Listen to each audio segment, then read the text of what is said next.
Pakistani businessman Akmal Parvez से मिलने Saudi अरब के शहर दमाम में उनकी रिहाइशगाह पहुंचे। बाहर आकर खुद इस्तकबाल किया।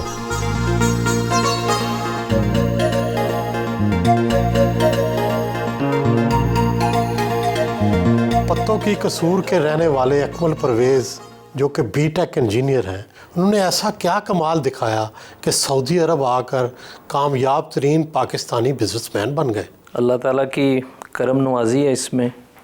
जैसे कि मैं हमेशा ही कहता हूँ कि कामयाबी बहुत सारे अनासर का मुरक्कब है, जिसमें सबसे पहले तो मेहनत आती है, उसके बाद वालदैन की दुआएं, वालदैन की तरबियत, फिर आप अपने कारोबार में कितने दयानतदार हैं, कितने अमानतदार हैं।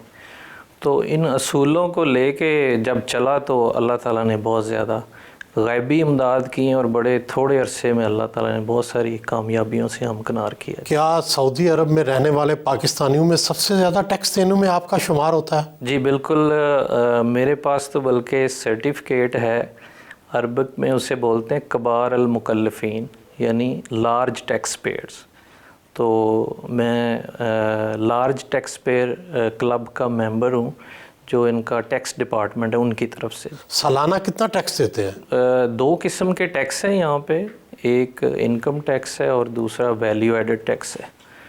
तो सही फिगर्स अंदाज़ा नहीं, लेकिन मुझे जहाँ तक अंदाज़ा हो रहा है कि मेरा पिछले साल का कोई अराउंड 8 to 10 मिलियन रियाल हमने खाली टैक्स पे किया, दोनों मिला के, इनकम और वैल्यू एडेड टैक्स। आपके बिज़नेस की नोयत क्या है? मैं इंडस्ट्रियल कंस्ट्रक्शन में हूँ और इंडस्ट्रियल कंस्ट्रक्शन में सारे सेक्टर्स को कवर करते हैं हम, जैसा कि ऑयल एंड गैस सेक्टर को कवर करते हैं। फिर हम उसके बाद हमने सिरामिक टाइल मैन्युफैक्चरिंग की फैक्ट्रियाँ लगाई हैं।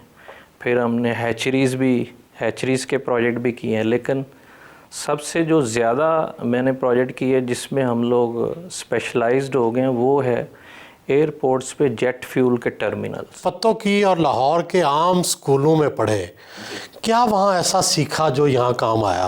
पत्तों की से बेसिकली जब मैं निकला था तो मेरे ज़हन में एक टारगेट था कि मैंने कुछ बनना है, क्योंकि जो मेरे वालिदैन हैं उन्होंने मुझ पे बड़ी मेहनत की, मेरे लिए बड़े उन्होंने मुश्किल वक़्त भी काटे। तो फिर मेरे ज़हन में था कि मैंने इंशाल्लाह कुछ बनना है और अपने ना सिर्फ ख़ानदान को बल्कि कोशिश करनी कि अपने मुल्क का नाम भी रोशन करें। तो अल्लाह ताला ने किसी हद तक मुझे उसमें कामयाब किया। अपना सबसे बड़ा कारनामा क्या समझते हैं? हमने सऊदी अरेबिया में जेट फ्यूल के बिज़नेस में, स्पेशली जद्दा का जो जदीद टर्मिनल है, उसमें हमने बहुत बड़ा प्रोजेक्ट अभी बड़ी कामयाबी से बतौर पाकिस्तानी कंपनी मुकम्मल की है। उस प्रोजेक्ट की तकरीबन वर्थ 100 मिलियन रियाल से ज़्यादा थी, उससे ऊपर ही थी इसकी अमाउंट बनती है।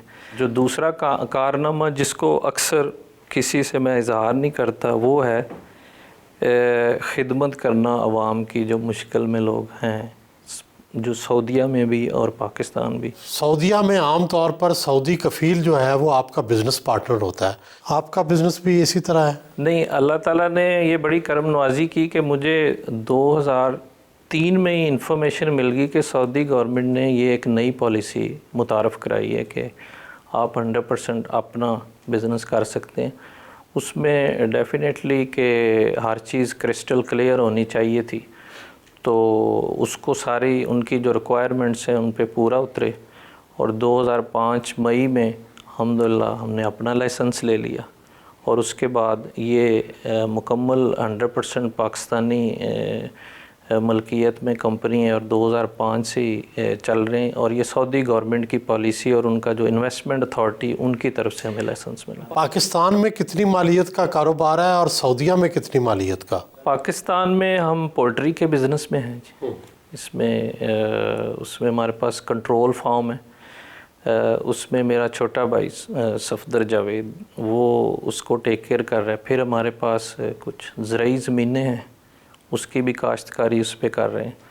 और सऊदी अरेबिया में अल्हम्दुलिल्लाह पूरे कंट्री में हम मुख्तलिफ कॉन्ट्रैक्ट्स लेके तो कर रहे हैं। आजकल कितना बड़ा कारोबार है, कितना मालियत का? तकरीबन कोई 100 से 150 मिलियन रियाल के प्रोजेक्ट 2 साल में ख़त्म कर देते हैं। प्रॉफिट कितना होता है? प्रॉफिट का कोई एग्जैक्ट अंदाज़ा नहीं है, लेकिन कोशिश तो यही होती है कि जितनी भी कॉस्ट कंट्रोल हो। आपकी महारत एयरपोर्ट्स पर जेट फ्यूल के प्लांट्स लगाना है, ये बताएं कि ये कहाँ से सीखा? बेसिकली मैं ख़ुद मैकेनिकल इंजीनियर हूँ, तो हमने किताबों में भी पढ़ा। उसके अलावा मैंने ये जो सारी तरबियत ली थी, मेरे उस्ताद हैं आज़म भट्टी साहब, वो लाहौर में ही होते हैं, रनाला खुर्द से उनका ताल्लुक़ है। तो उनसे मैंने इसकी तरबियत ली थी, ना सिर्फ टेक्निकल तरबियत बल्कि इस कारोबार को करना कैसे है। तो वो मेरे लिए बहुत बड़ा रोल मॉडल भी हैं, बहुत अच्छे इंसान भी हैं और बड़े अच्छे उस्ताद भी हैं। जब पाकिस्तान से आए तो जेब में कितने पैसे लेकर आए थे और वालिदैन की माशी सूरत हाल क्या थी? हमारे ख़ानदान में तालीम की बहुत ज़्यादा कमी थी, तो मेरे वालिदैन को बड़ा शौक़ था कि मैं घर में सबसे बड़ा हूँ, तो उन्होंने कहा कि हमने इस बच्चे को ज़रूर पढ़ाना है। तो मुझे पढ़ाने के लिए बड़ी उन्होंने मशक्क़त उठाई। तो मैंने तो जो कॉलेजेस की फ़ीस भी माफ़ करवा के तो मैं पढ़ा हूँ जी। और कॉलेज में जब हम जाते थे, मैं पत्तों की से साहिवाल बसों की छतों पे बैठ के साहिवाल जाता था पढ़ने के लिए टेक्नोलॉजी कॉलेज में। तो जब मैं सऊदी अरेबिया पहली दफ़ा मैं जॉब पे आया था जी, यहाँ पे एक कंपनी में मैं एज ए मैनेजर आया था। तो उस वक़्त तकरीबन कोई मेरे ऊपर, ये 98 की बात है, कोई 1.5 लाख रुपए कर्ज़ा था, मैं लेके कुछ भी नहीं आया था।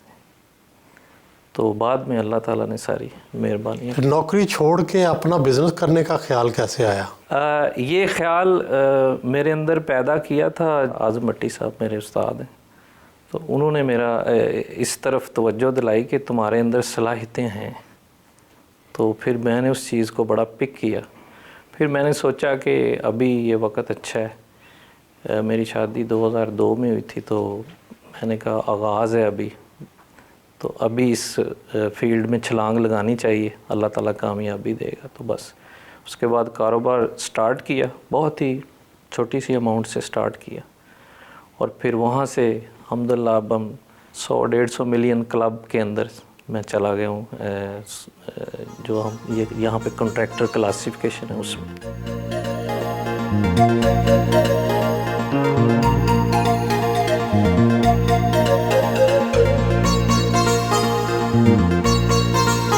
फैमिली के हमरा नाश्ता किया, पाकिस्तानी खानों से तवाज़ो की गई।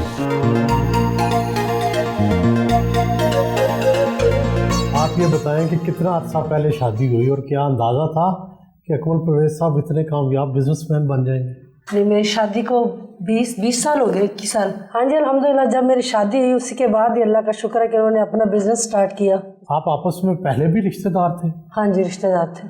ये मेरे फुफ्फो के बेटे हैं, मैं इनके मामू की बेटी हूँ। इनकी सबसे अच्छी बात क्या है और बुरी बात क्या है? बुरी तो खैर ऐसी नहीं है, लेकिन अच्छी हैं, सारी बातें अच्छी हैं, बहुत अच्छे शौहर हैं, यानी कि लविंग केयरिंग, यानी कि हर चीज़ पे गाइड करने वाले। मेरी ये आदत है कि मैंने हर जो बात है ना इनके मशवरे से की है, यानी कि इन्होंने मेरे मशवरे से, मैंने इनके मशवरे से। लड़ाई किन बातों पर होती है? लड़ाई खैर कोई इतनी ज़्यादा नहीं होती, कभी कभार जैसे वही जो मियाँ बीवी हो जाती थोड़ी बहुत, बस इससे ज़्यादा कोई ऐसी कोई लड़ाई नहीं। इंटरेस्टिंग बात है, लड़ाई इसलिए ज़्यादा होती है कि फ़ोन नहीं उठाती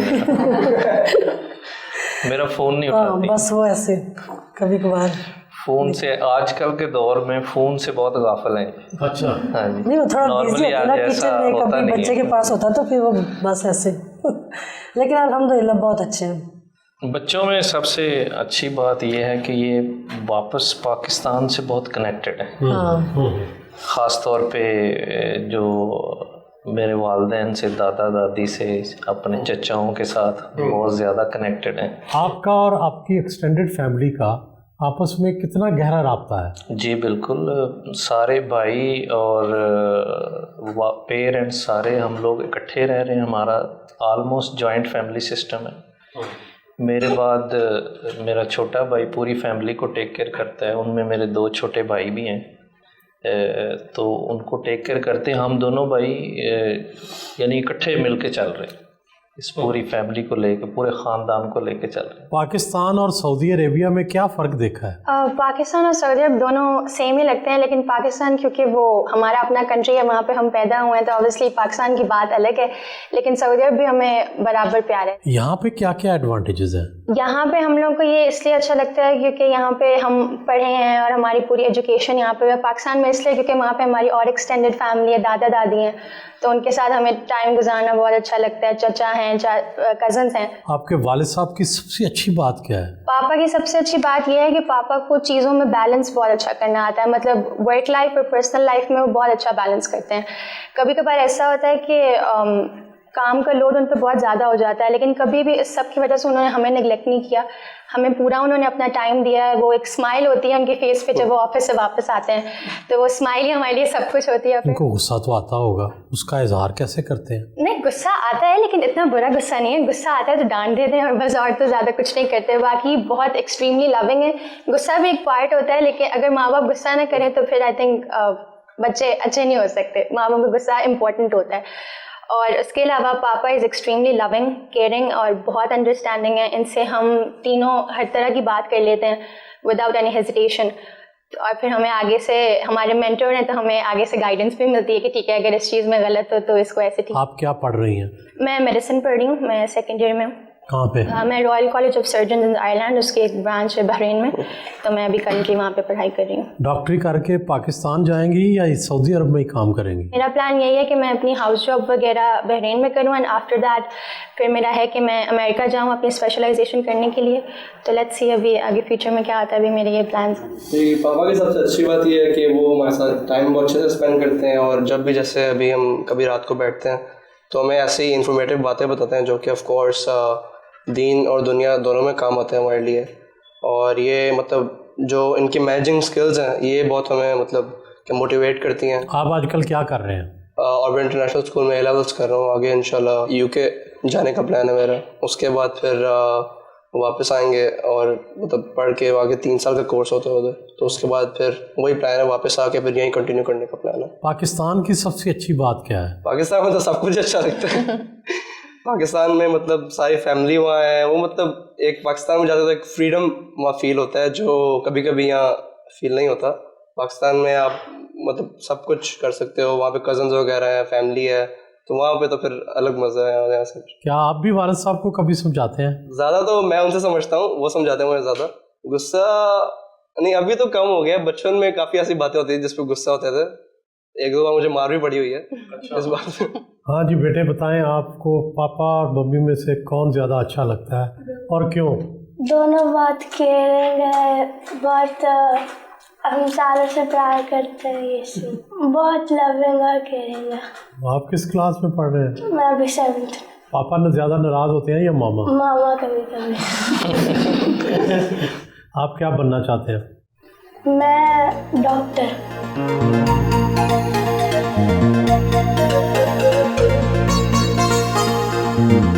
घर से रवाना हुए।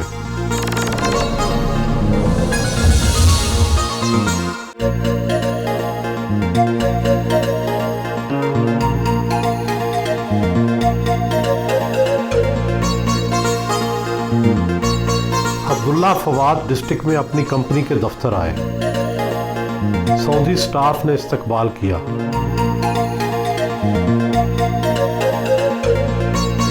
कंपनी के प्रोजेक्ट्स की तस्वीर दिखाई।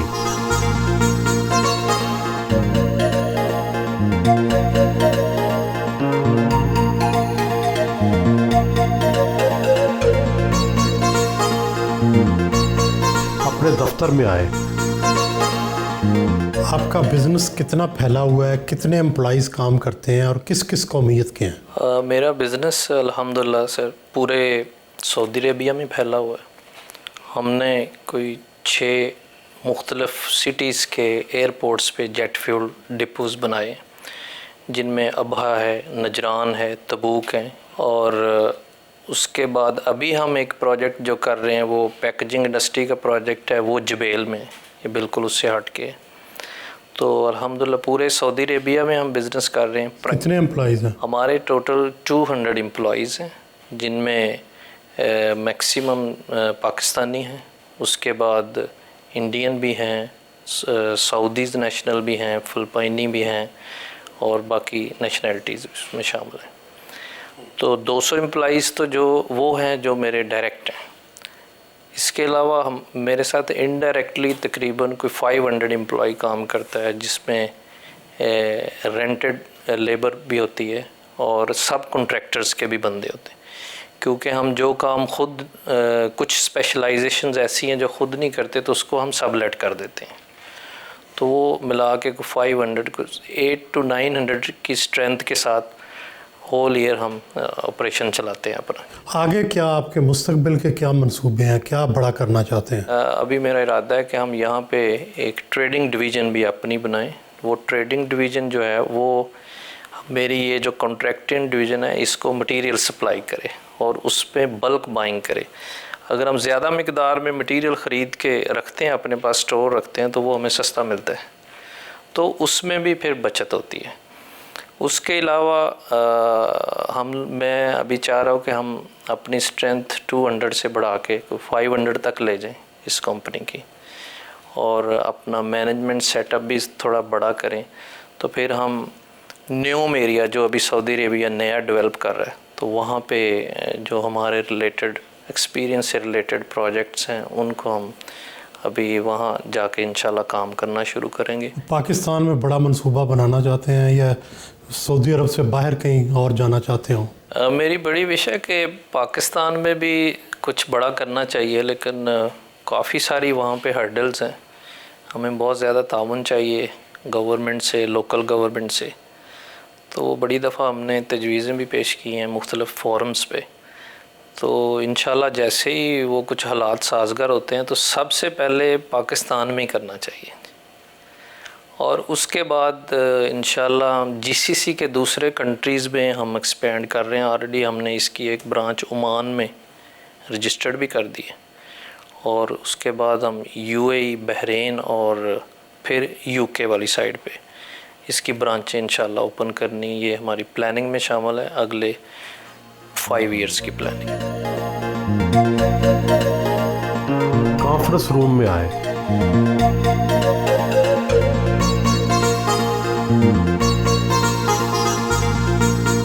स्टाफ ने जारी और नए प्रोजेक्ट्स पर ब्रीफ किया।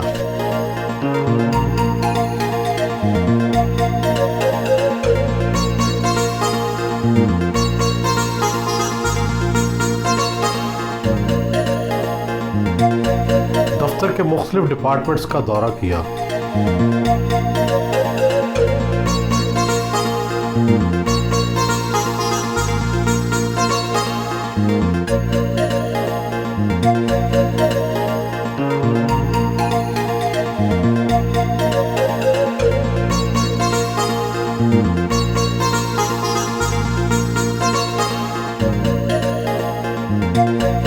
खुबर कार्निश में रेस्टोरेंट पहुंचे। जरीना दोस्त, खालिद इकराम राना, सरदार शुएब और जाहिद भट्ट ने इस्तकबाल किया।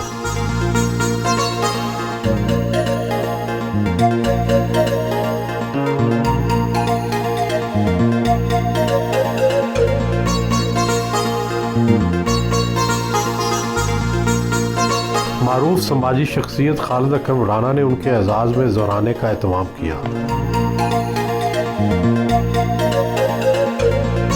3 कोर्स मील सर्व किया गया।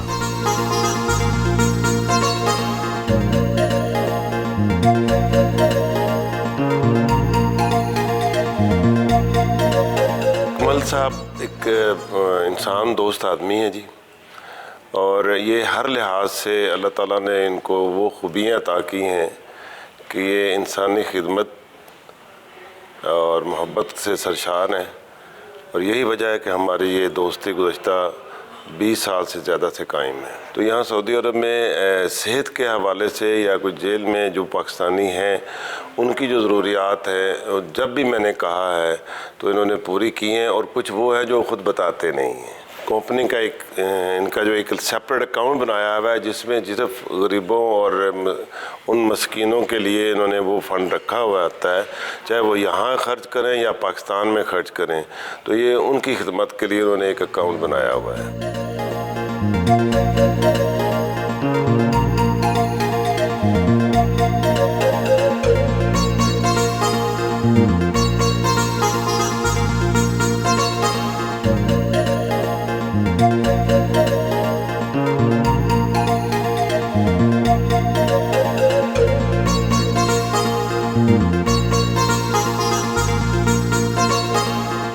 जबील इंडस्ट्रियल सिटी में कंस्ट्रक्शन प्रोजेक्ट की साइट पर आए।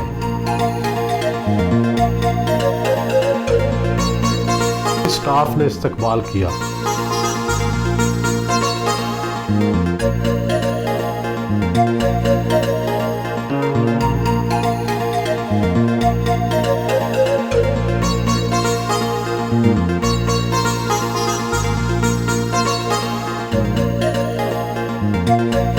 तामीराती काम का जायजा लिया।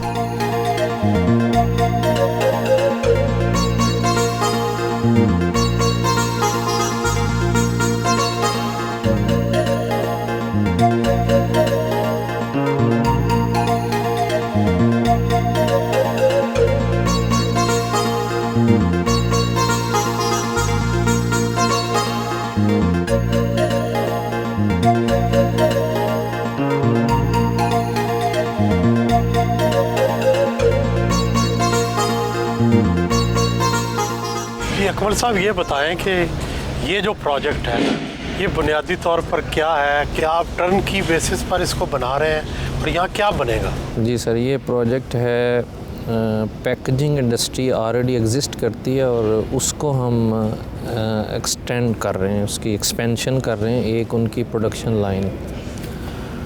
और ये वाली जो प्लांट है ये पैकेजिंग डिफरेंट किस्म के पैकेजिंग प्रोडक्ट बनाता है, जैसे कोई रैपिंग प्रोडक्ट्स हैं कुछ, या किसी जैसे लेज़ के जो ऊपर रैपर्स होते हैं, इस तरह के इनकी प्रोडक्ट हैं।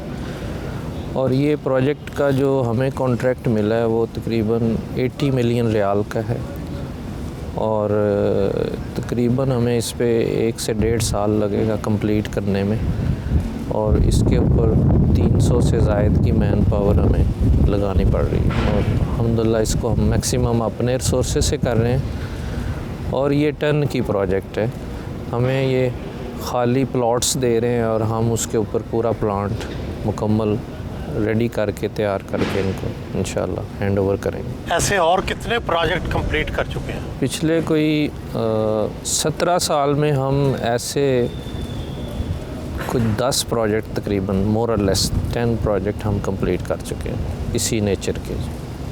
लेकिन ये एक बड़ा अच्छा मेरे लिए एक्सपीरियंस था कि एक चलते हुए प्लांट में एक नई एक्सटेंशन करना। दूसरा यहाँ पे जो सबसे बड़ा हमें फील हो रहा था एक चैलेंज, वो ये था कि यहाँ की सॉइल जो है उसमें वाटर लेवल बड़ा करीब है, तो तकरीबन 1.5 मीटर पे पानी निकल आता है। तो फिर हमें जो नीचे जो सॉइल की बेसिस की स्ट्रेंथनिंग है ना, उस पर बड़ा फोकस करना पड़ता है। तो ये बड़ा एक चैलेंजिंग और बड़ा इंटरेस्टिंग प्रोजेक्ट है। तो आप लेबर को क्या क्या फैसिलिटी देते हैं? हम अपने स्टाफ ऑफिस मोबिलाइज़ करते हैं, मस्जिद बनाई जाती है, स्टोर बनाया जाता है, एक फैब्रिकेशन वर्कशॉप डेवलप की जाती है। इसके अलावा स्टील यार्ड बनाया जाता है जिसमें हमारे वर्कर्स स्टील वगैरह का काम करते हैं। आपकी जो कंपनी है अकमल परवेज़ साहब की, इसमें क्या ख़ास बात है, दूसरों से कोई डिफरेंट है ये? अकमल साहब का अपने स्टाफ और वर्कर्स के लिए प्यार है जो ये सबके साथ रखते हैं, उनका ख्याल रखते हैं, उनकी हर ज़रूरत को पूरा करते हैं। शाम को दवाम के लिए वापस रवाना हुए।